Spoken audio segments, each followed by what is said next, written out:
We continue with Domain 11, Frontier Explorers. When we last left off, our friend James Monroe was on his way to France to attempt to buy New Orleans. Well, today's story is titled The Louisiana Purchase, and let's find out if Monroe was successful in his attempts in France. James Monroe sat at a desk in his hotel room in France. Monroe had been sent to France by the President of the United States, Thomas Jefferson. Remember, France owned the city of New Orleans, which was near the place where the mighty Mississippi River flowed into the sea. Whoever controlled New Orleans decided which ships passed up and down the river. The land on the east side of the river was owned by the United States. The land on the west side of the river was owned by France. President Jefferson had told James Monroe, "I want you to go to France and offer to purchase the city of New Orleans from Napoleon. Napoleon needs money to buy supplies for his soldiers and sailors who are fighting in a series of wars in Europe.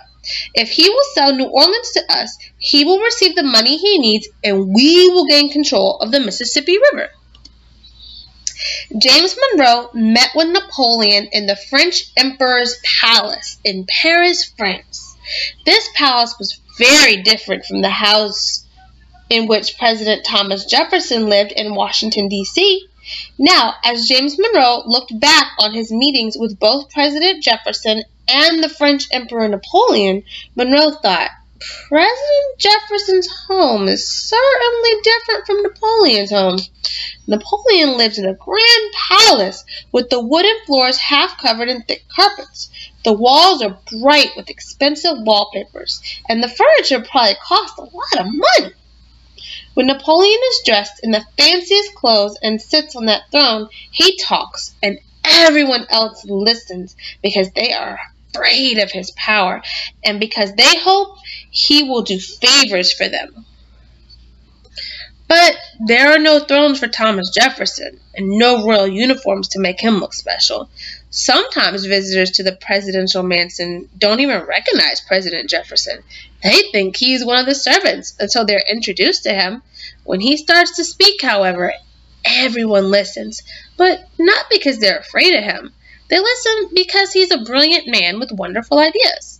He doesn't need thrones or royal robes in order for people to realize that he is a great man. Well, James Monroe thought, I suppose I should be fair. Napoleon may not be my sort of person, but he is very clever. Once you're talking seriously with him, and he is about to do a great favor for the United States, I hope. Monroe remembered his last meeting with Napoleon, during which Napoleon had told Monroe, "I have thought over your president's offer to buy the city of New Orleans. I have decided that selling New Orleans to the United States will not bring me as much money as I need. Instead, I will sell you New Orleans and all the lands owned by France between the Mississippi River and the Rocky Mountains, which is called the Louisiana Territory. We will sell this land to you at a fair price." Hearing this, Monroe realized with a shock, this is as much land as there is already in the entire United States of America.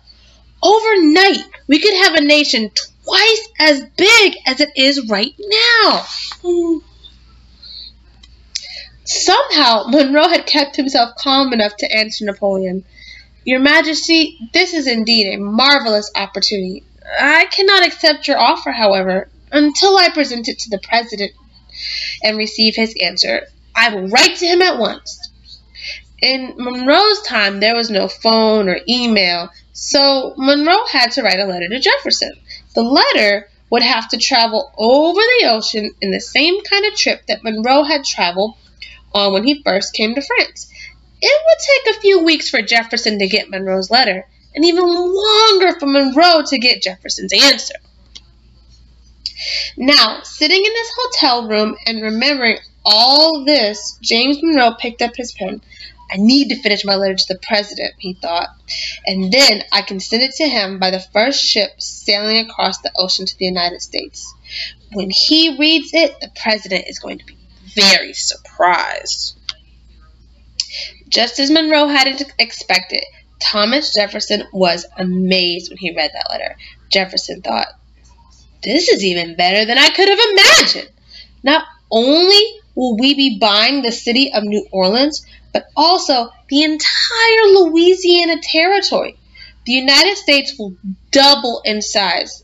I will write back to James Monroe at once, telling him to purchase the Louisiana territory for the United States." He smiled. The timing could not be better.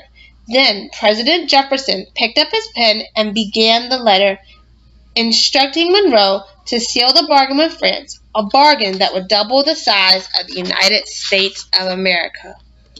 Well, it seems Monroe was not only successful, but did more than he bargained for.